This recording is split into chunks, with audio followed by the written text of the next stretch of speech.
Over 17,000 miles I've hiked all together. Hi everybody, my trail name is Different Socks because I wear different colored socks, sometimes very wildly decorated. I got the trail name in 1991 because I was looking for a trail name when I was at a waterfall in New Hampshire in the White Mountains along the Appalachian Trail, just out for a hike with my girlfriend, and she asked me if I had a trail name yet, and I said that I was thinking of giving myself a false name, and when people ask me what it translates to, I said it means talks like the wind because I talk a lot. Well, my girlfriend said, well, why don't you call yourself Different Socks because you always wear different colored socks when you're hiking. And I liked it, and it's so original that of the thousands, literally the thousands of trail names that I've read about, met, or seen, I've never seen another Different Socks. And believe me, there are dozens that you see the same every year on the Appalachian Trail. Do you want to know when I started through hiking this trail or altogether? Altogether, like when? My first through hike was the Long Trail of Vermont in 1991 as a practice hike for the Appalachian Trail in 1992. And would you like an idea of what else I've done? Okay. I did the Ice Age Trail and the Superior Hiking Trail in 2 summers ago, 2019. Last year I did the Finger Lakes Trail of New York and the Buckeye Trail of Ohio, and I was going to go do the long path of New York, but I got hit on my ride and suffered a broken back, a broken neck, and a broken collarbone. So I decided to recuperate and come out west and do the John Muir Trail, the Tahoe Yosemite Trail, and the Tahoe Rim Trail, which is the one I'm doing right now, and I started that one on June 10th. Oh, yeah, you did ask me that question. Okay, reasonable question, the next one. My favorite through hike is difficult to say simply because of this. The Appalachian Trail is good if you like the company of people. The Pacific Crest Trail is good if you like national parks and the call of the wild. The Continental Divide Trail is good if you like the call of the wild and the wilderness and finding your own way. Because when I did about half of the Continental Divide Trail in 1997, half the trail didn't even exist. You had to find your own way. Whereas most of the trail exists now. Of those, oh man, this is a tough one to say.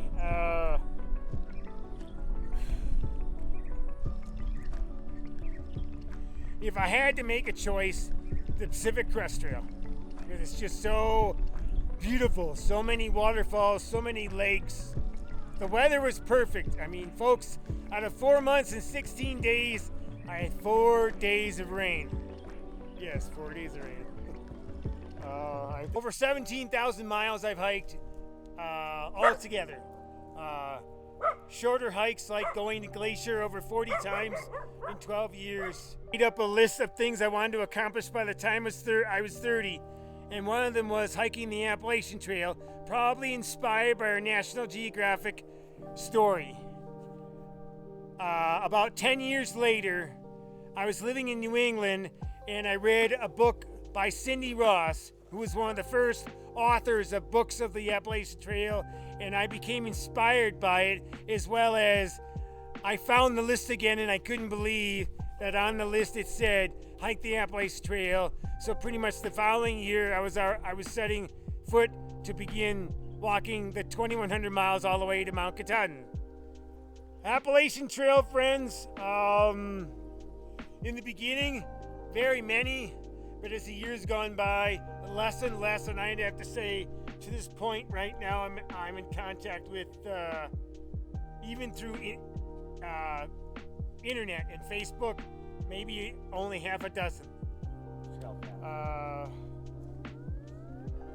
They're either older than I am or they don't do it anymore. So hopefully I inspire them to get back into it. Okay, do you really want to know the funny story? Yeah. Okay, I have many, many funny stories. But here's one of the funniest but true stories.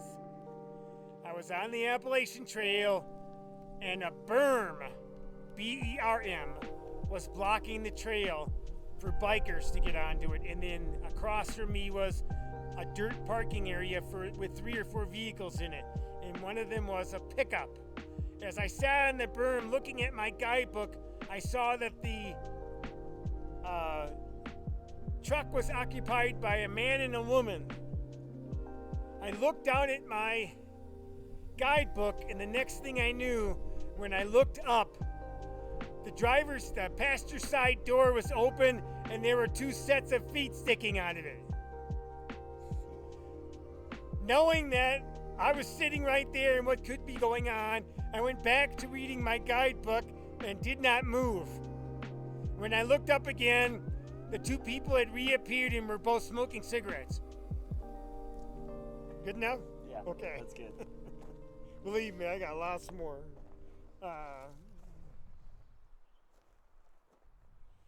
Through hike that was the least favorite.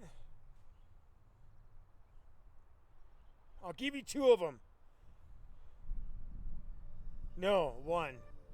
Okay, I'll give you 2. But one was my least favorite, but also one of my favorite, and I'll tell you why. The least favorite was the Long Trail of Vermont because for a beginner's hike, it's steep a lot, up and down. You got to be a monkey, literally, to get around that trail and up and over all the boulders that are on that trail. And again, I said it before, it's steep.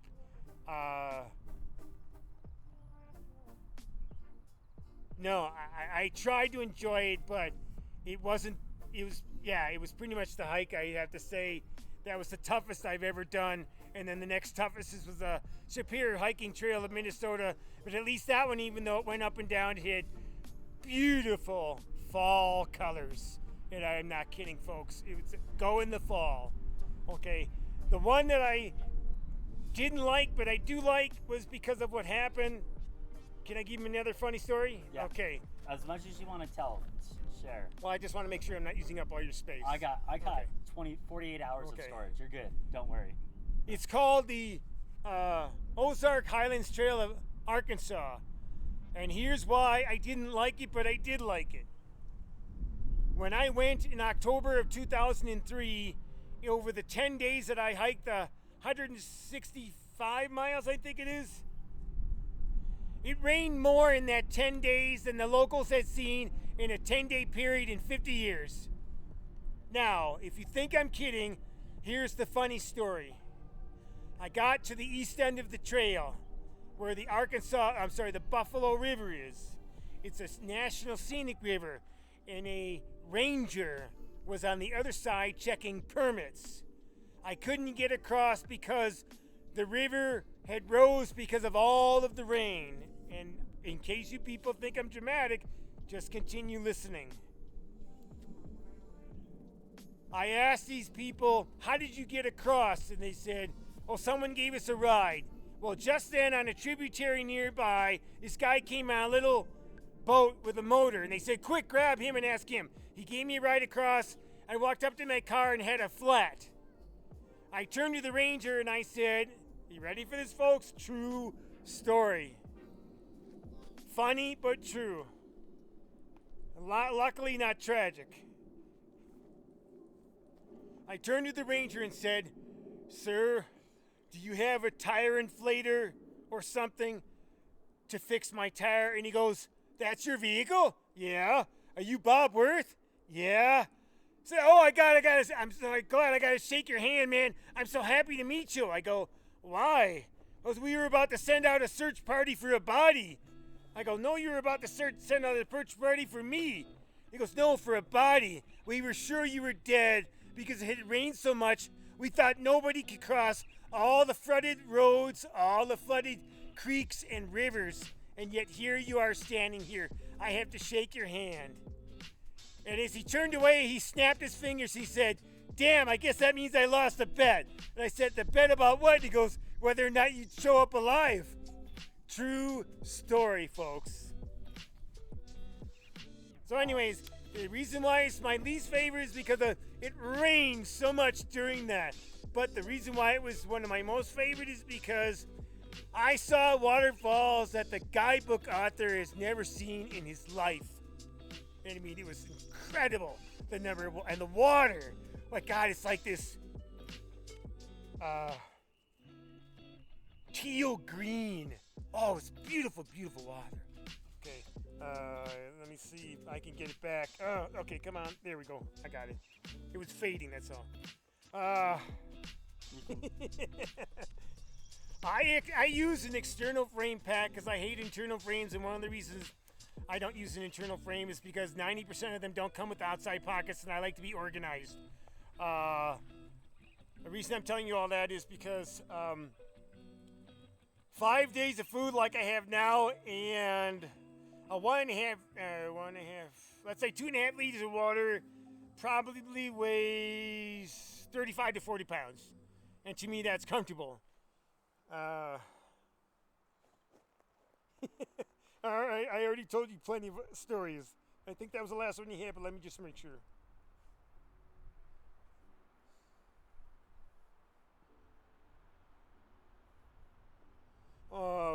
To be more thorough about what got me into through hiking, I'm balding. I have a bad eye because of an accident, and I'm severely hard of hearing, folks. And because of all my handicaps, if you want to call it, and physical problems, the only place I can really be accepted, or I seem to be accepted by, say, Chris here, is when I'm out in the woods. Civilization is not very tolerant of who I am. I'll give you a simple example I can give you is this. Instead of telling people that I'm severely hard of hearing, I can say I'm deaf. And they look at me like they don't understand the concept of being deaf. And many of them continue talking to you. Whereas out in the woods, 90% of them people just simply say, okay. And then I ask them a question and they respond the way I like them to, with either very few words or yes or no. So, let me put it to you in a funny way and I'll be done here. I have many bumper stickers on the back of my car, and one of them I put on last year, which basically explains everything. I'm good at backpacking, I suck at working. There you go. Awesome. Like I said, I tend to be long-winded. Thank you for your time. I really appreciate that.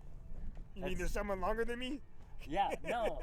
You're the first one. At least I've let my water soak, You're so the thank first you. one, but I was hoping to also hit some PCTers, in desolation, but...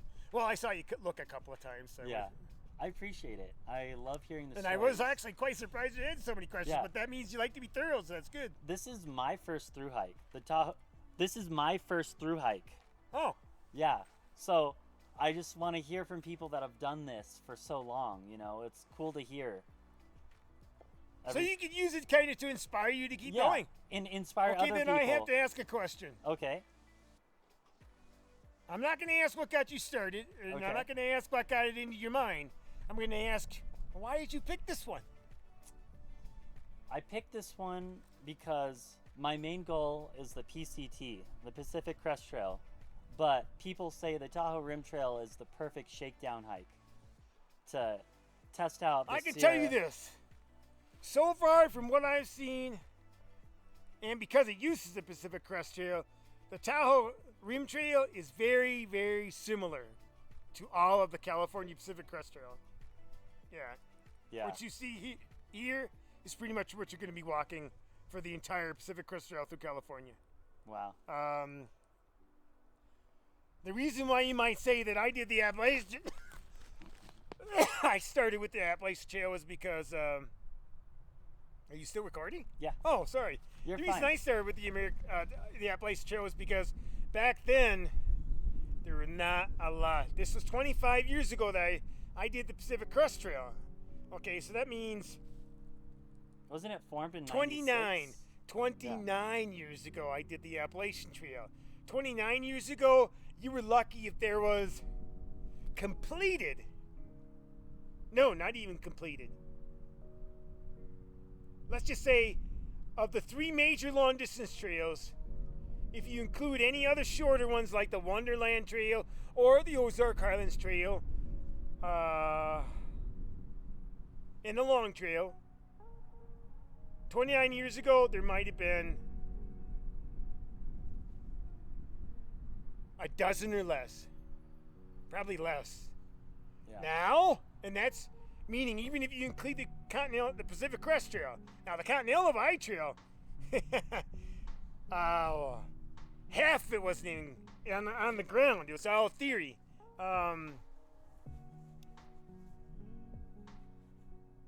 Now, oh my God, now. A big difference between now and 25 years ago of the Pacific Crest Trail, all these posts you see were not here.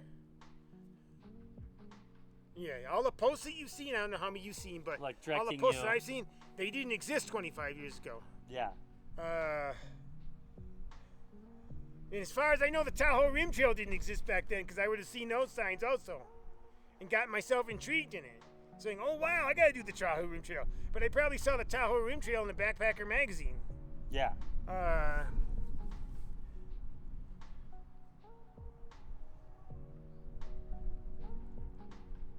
And I gotta tell you one other big difference between now and then. Man, there's differences I could tell you, but when I got to Big Meadows, Yeah. which is a day's walk away from Star Lake on the other side of Lake Tahoe, I woke up in the morning. Are you ready for this? In 45 minutes, now I did this out of curiosity. In 45 minutes after I stepped out of my tent, and the first 2 of them walked across the bridge by my tent in the first seconds. 30 seconds after I got out of my tent. First 2 people walked by. 7 o'clock in the morning. In the next 45 minutes, 4 dozen people. And we were a half mile away from the parking lot. Steep trail. And I'm not kidding. One group had 23 people. But there were bikers, there were runners, and I'm like, oh my God, I could walk 5 days in the Pacific Crest Trail in 1996, and I was lucky if I saw 1 person. Now I'll see 5 people in 10 minutes. All right. Looks like it's gonna be, damn, I got a chance for a beautiful sunset, and it's gonna be no clouds. Not quite. All right. You inspired me with 2 more questions, if you don't mind. The bottom 2. Oh,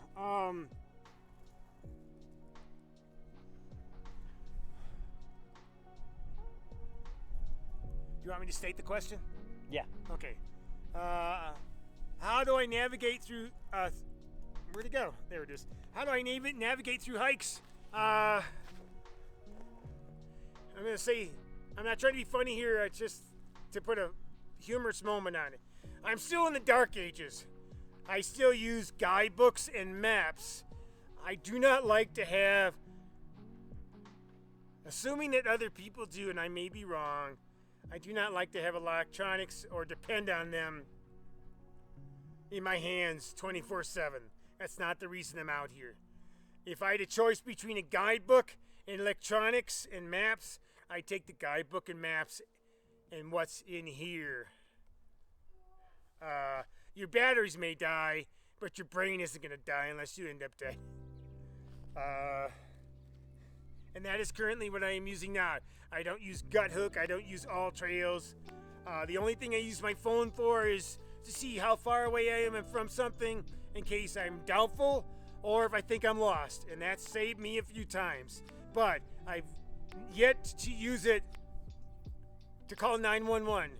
I just use the map that's on the phone to show me where I am, and then I turn it off, and I figure out which way to go and find my way.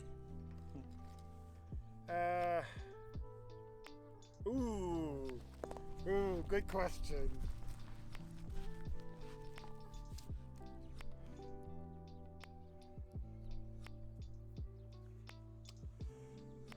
I'm trying to think of several things. You can share multiple. Okay, if you Pacific want. Crest Trail. Coolest thing I saw was, do you know what a lenticular cloud is? They're the circular UFO. A looking lenticular ones. cloud is when they form lines. Oh. Look it up Okay. on your phone.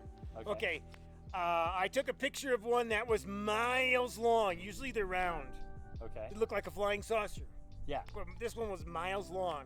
Yeah. And I took a picture of it over Mount San Jacinto on the Pacific Crest Trail in Southern California. And I submitted it into one of my trail clubs. I forgot. I used to belong to like 10 of them. And I won first prize. And the funny thing is when you flip the picture upside down, it looks like a cruise liner. Yeah. You know what I mean? Yeah, I know what you mean. Sailing ship. What's it called? Well, Yeah. Smokestacks, like Titanic. Okay. Yeah. Cruise liner is the right word? Yeah, Yeah. okay. Appalachian Trail, funniest thing, other than those people doing it in the truck,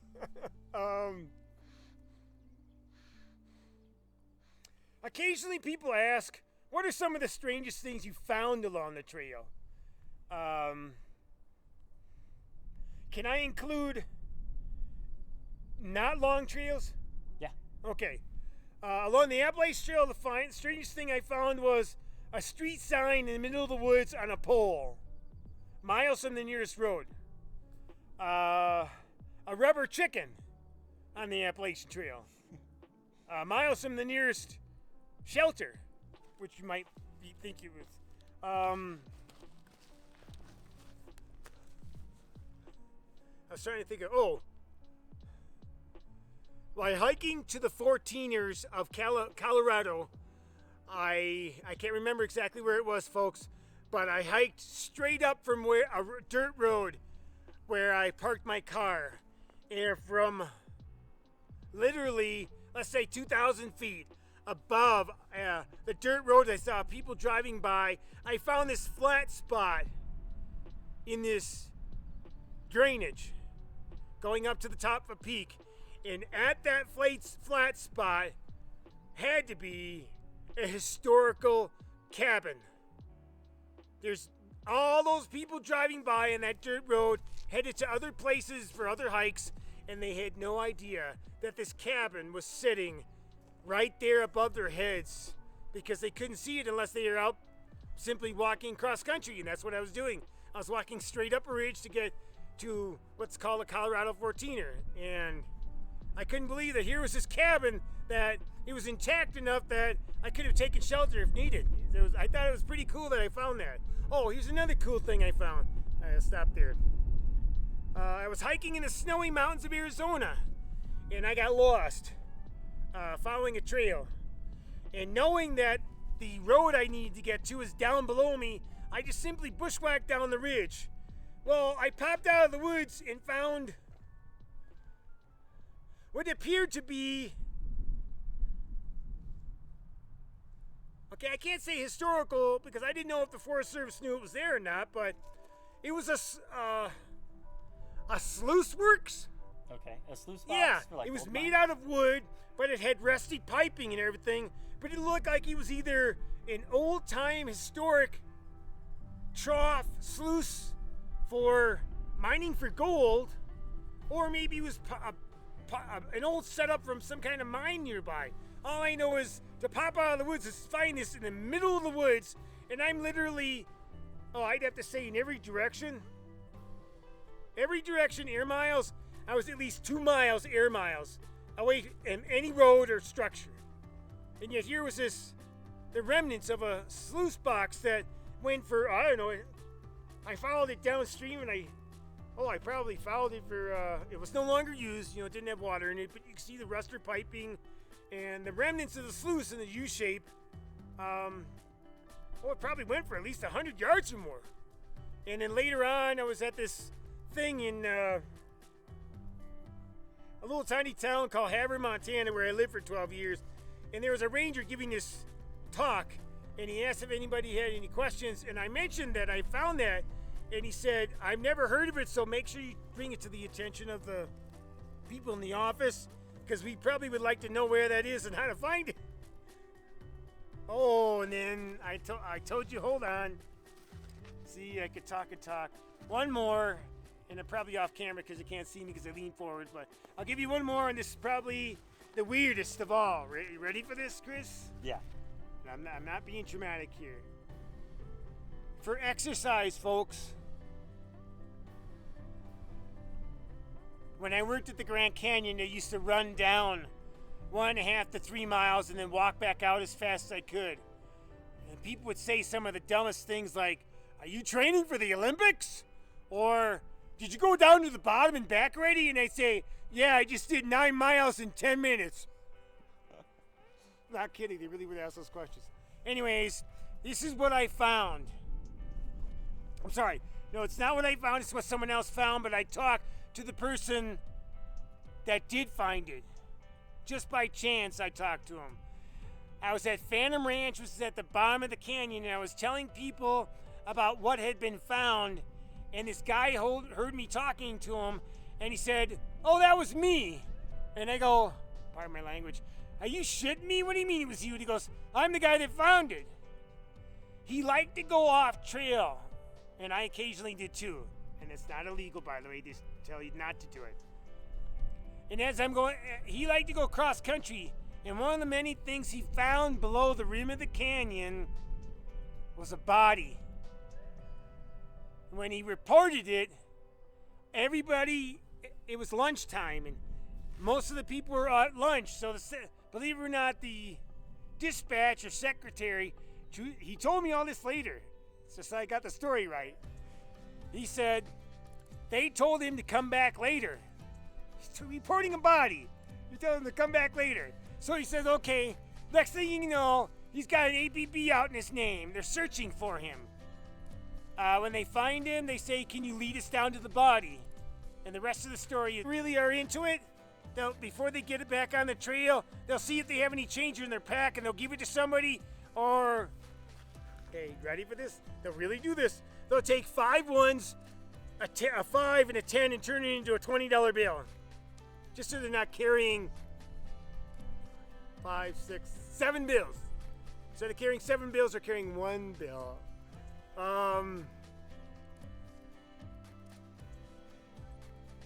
Some carry a sill tarp. Have you heard that? It's a sill nylon tarp that has no netting and no floor. They literally just simply a tarp setup. Take their sleeping pad and put it on the ground and put the tarp over them and set it up like a tent using their tent poles. Now I understand that. If you have no bugs, you ain't gonna do that along this trail.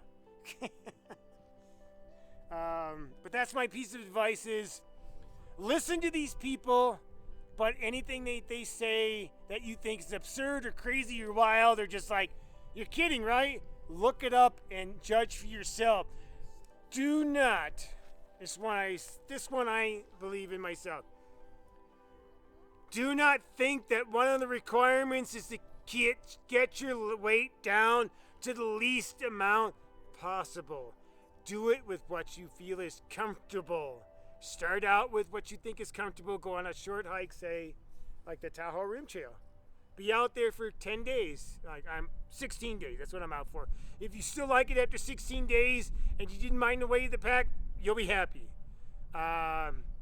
Do not listen to things like anything you don't use and you're out for 10 days, take it out and don't use and leave it out. That's not true because maybe you didn't need anything in your first aid kit. Does that mean you should get rid of it? Yeah, I'm not kidding. There was one other thing, but I can't remember what it was. Did you have anything else? No, that's it. Thank you so much. I was just wondering where your phone was. It's in got in your pocket, okay. Yeah. I appreciate it. Thank you Okay, for yeah. sharing. I thought maybe you had one more question, but For sharing that's all right everything because with us. it's still plenty of time to cook dinner. It's not yet cooled down enough. God, this feels great. I gotta tell you. Are you I still know. recording? It was so hot today. I was dying. When I suffered what is believed to be a mild form of altitude sickness. I don't know why. And I was feeling pretty bad the last 3 days coming in Tahoe City. I was feeling bad enough. Okay, you ready for this? And there's a moment of humor in here. In the 4 days leading up to Tahoe City, I had 4 tortillas with some Nutella on it, a piece of candy bar that big out of a big candy bar, and a mosquito. That's all I ate. Wow. Aren't you gonna wonder how I ate the mosquito? Flew into my mouth. Anyways, that's all I ate for 4 days. I didn't eat anything till I got to town. And finally I had what I thought was an appetite, and I ate a pizza, and it was the worst pizza I've ever eaten in my life. And everybody I talked to in town, they all nodded and said, yeah, I wouldn't have gone there myself. It's a place called Zaz. Zaz Pizza Place. Terrible pizza. For $28, a pizza this big? Yes, $28. Nothing special on it like caviar or something. It was just a regular specialty made pizza. And it had no zip, no zing, no zest. So the next time I go, I'm going to go to a place and try Mountain Pie instead, which is just before Zaz. Hopefully got better pieces and a lot cheaper. Anyways, oh, here's why I was telling you that. When I got into camp all day long, yes, despite how I felt, I had thoughts of food, but all I did was drink and drink and drink. Yes, I kept myself well hydrated, so believe me, this spot would have been bad if I was still feeling that way. Yeah, I could not walk the last day, the day before reaching Tahoe City. I could not walk. Literally, after the first 2 hours of walking, I couldn't walk, even on land about like that, almost level. I could not walk 100 feet or more without stopping, and I was going, and I couldn't figure out why. I go, why is this killing me? And I didn't have any problem 3 days ago. Well, when I got to town, I posted online how I was feeling, and I was going to go to the clinic. And everyone said, yes, please do. It sounds like you got a mild case of altitude sickness. Yeah. And I go, are you kidding me? Seriously? And I looked it up and I said, well, I do have some of the symptoms, but I've never ever suffered from that. So here's the reason I started telling you all that. When the sun, here's the only thing I could think of. Whatever was affecting me was also affecting the thermodynamics of my body. Because if the sun went behind a tree like it is now, I'd be shivering. Even though I'm not right now. Right now this is comfortable. Although it probably won't be in about... By the way, this is true. Oh, the hand. The sun will be behind a ridge in about an hour and 15 minutes. Yep.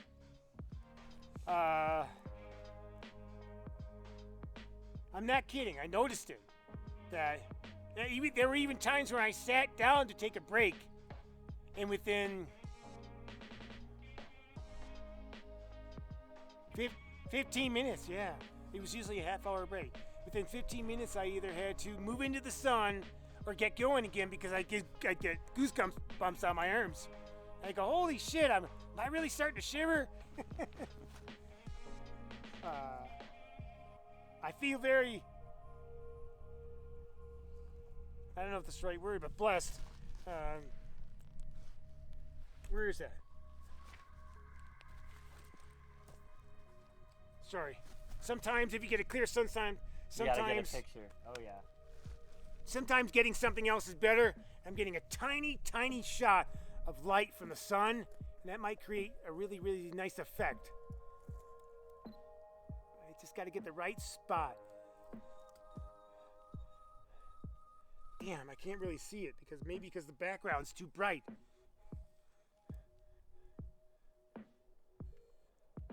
Oh, there we go, right there. Come on.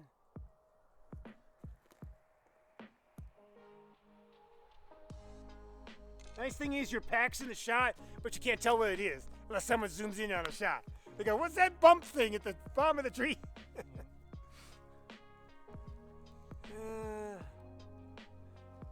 Don't worry, I'm moving back and forth because I'm just... Oh, trying Here, to let get me, the shot. okay, just to show you why, I had a New Year's resolution in 2012 to take as many sunset shots as I could, and one of them won, so you got me started talking now. if you don't mind seeing this. I've been to Glacier. I gotta stand up now. I'm starting to get hungry and thirsty. Oh. I've been living in Montana, 3 hours east of Glacier. I went to Glacier probably 40 plus times. And on my birthday in 2017, I think it was, some people saw a bear. And we were at our... Damn, I can picture it in my head, but I can't remember the name of the lake. Anyways, this is a close-up shot of what I saw. I was up on the hillside, maybe 20 yards above the trail. It was vegetation free, so I wasn't damaging the environment. And the people were coming, damn, what was the name of the lake? I can picture it in my head. They were coming back this way and they knew who I was, that we had met earlier. And they were taking pictures of something, so I kept looking because the ridge went this way, but the trail went over the ridge like this and continued down the drainage. And damn, I know I said it again, but it starts with the letter W, like water, but that's not it. Anyways, the point is,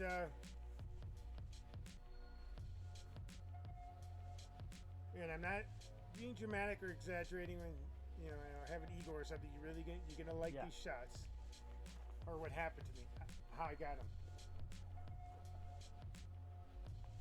And you could add these into thing if you remember later. Okay.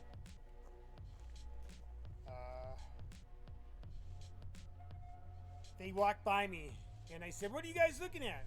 Okay, it's another biker. I think she passed by earlier. They do tell you in the guidebook you're in a section that's one of the busiest of mountain bikers. Oh yeah. Anyways, isn't it nice when my voice gets lower?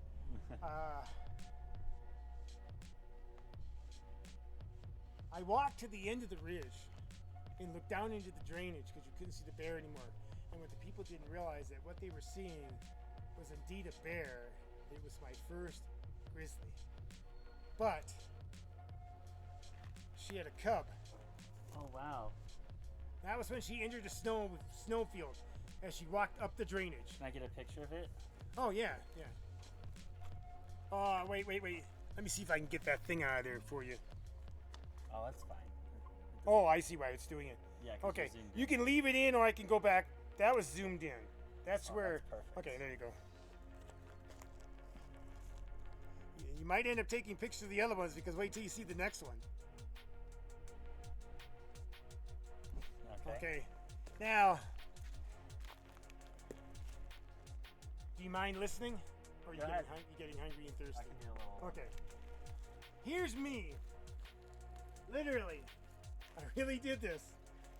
Sometimes I think I should be embarrassed. It's the day before my birthday. I see my first bear and my first grizzly, and I'm going like this. Woohoo! Woohoo! My first bear! My first bear! And I turn around. And I grab my camera. I swear she's down below me like 300-400 yards away in the drainage with her cub. Yeah. And I'll show you those pictures here so you can see just how far away she was. There's where she's down in the drainage. Yeah. That's her cub right there. She's right there. And then that's the first shot I got. There's the cub. She's right there. Okay. Anyways, I turned around with my camera and she was like this. And then all I could think of was, holy shit, can she really see me all the way up here? And then I did this. And what that means is I said, how fast could she fucking get up here?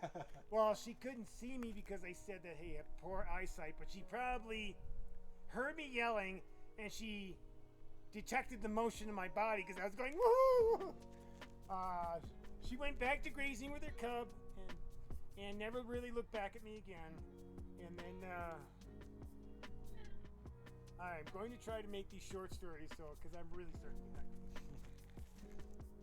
west side of Glacier, there's a place called Bowman Lake. Like I said, I like sunsets, and I went to go see the sunset over the lake. I got a beautiful shot of a shaft of light coming over the ridge with paddle boarders on the lake. Well, I went back to you have to go across the bridge to get back to the campground. Okay. On the other, I'm leaving out details here. And on the other end of the bridge was a black bear. Oh. Long story short, I jumped down to the base of the foundation of the bridge to let him cross after I got a couple of shots. And when he crossed the bridge, the foundation came up to here on me. Yeah. And I got my camera like this, ready to take a picture.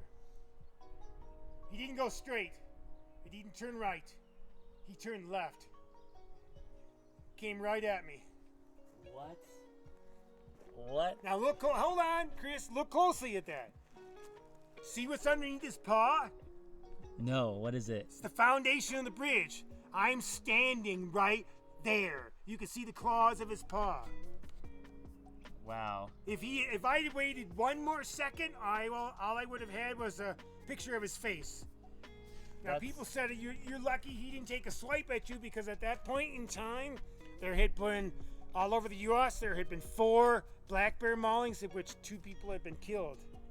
Usually black bears are scary Usually cats. they don't. They're scary Okay. cats, like you can yell at them and take off. Well, at that point though in the U.S.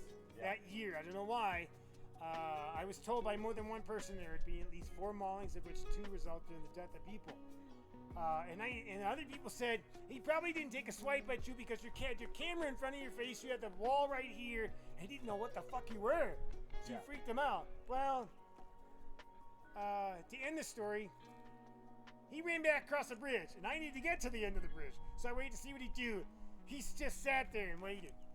Then I had the, what I call for the women, I had the moment, which is, as he comes back across the bridge, I'm still waiting. He stuck his head between the railings and looked to see if the human was still standing there. And he saw that it was, so instead of going straight or left, he went right into the woods. I got a shot of his ass. Now, I will tell you this. If it's a black bear with cubs, I would have taken the picture and then backed off. If it had been a grizzly with cubs, I wouldn't have taken a picture. I would have found the biggest tree to fucking hide behind and get away from that mama. Oh yeah. Oh, yeah. Fuck the pictures. No way. Now, way too here's where there might be irony or humor in that.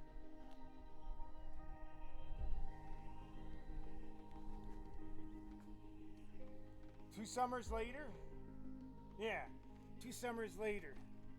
I'm hiking late in the season for Glacier, September. And I'm on my way up to, I forgot the Saya? Yeah, I finally got it. I remembered it. Saya Pass. And I got up to a tarn. You know what a tarn is?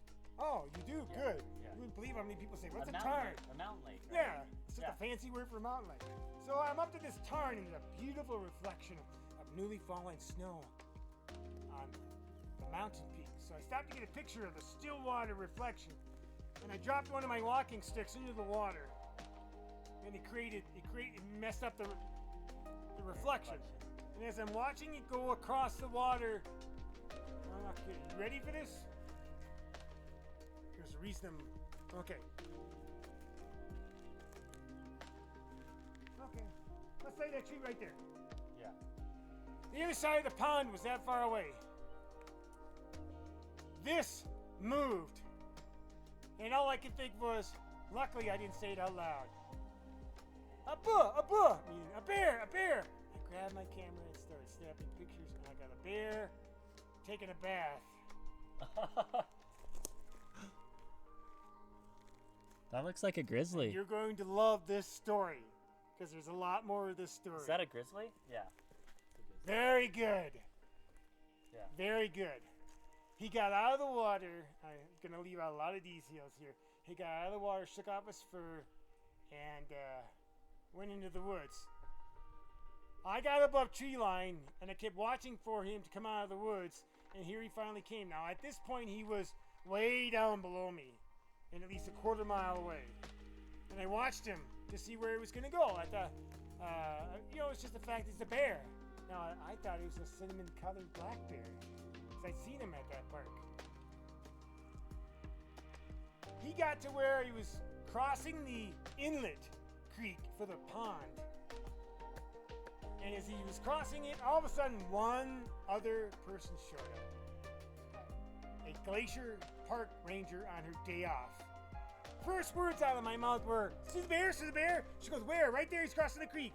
The bear got within 100 yards below us. She looked me straight in the eyes and said, Sir, do you realize that wasn't a black bear you saw taking a bath? That was a grizzly. I literally hit the ground.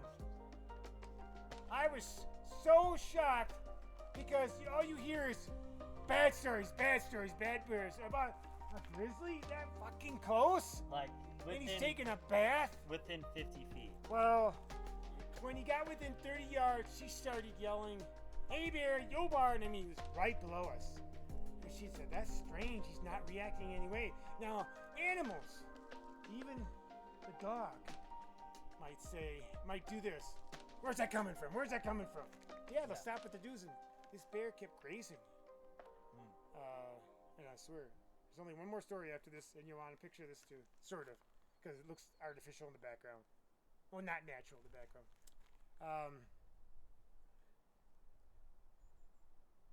She said, when the bear didn't react, she said, "That's strange." So she said, "I'm going to head up to the pass. I suggest you follow me." I said, "I'll be along in a moment." She goes, "Why aren't you coming right now?" I said, "Because if that bear hits the trail, I don't want to be looking over my shoulder every 15 seconds to see if it's following us." Well, the bear got to the shoulder, and I'll make this horizontal so you can see exactly. There's the trail, and I'm standing right there, and he's right there. So if you want a better shot, to get that close to there a you go. grizzly, that is hold on, no, not the other way. There you go. You could tell it's a grizzly because you knew it was a grizzly because of the hump on his shoulders. That's how she told me. And luckily, there were two lakes above us, and he went up into the trees, and we saw him later at one of the lakes. And that was the only. She saw another bear, but I didn't see a black bear. And then the last picture I'll show you is this one. Well, I'll show you two more, but one's okay. I'll show you the other one first. Two of them. Do you know what a sundog is? no. You've seen one, but you don't know that's what it's called. Here's a really, really good one. Okay. Here's how you and I normally see it. Oh, a halo. Here's how many of us do not get to see it, and yet I saw it, but it only lasted 5 minutes. What? My parents have seen something like this in Hawaii, but like. Well, I saw it forming, and the time it took me to grab my camera and get up to a place where I could take a picture, the wind picked up billions of particles of ice from the snow, and it formed. And then when the wind died, 5 minutes later, it was gone. Wow. So the timing was perfect. Wow. But like I said, the following month, believe it or not, that was almost exactly a month later. That's how most people see them.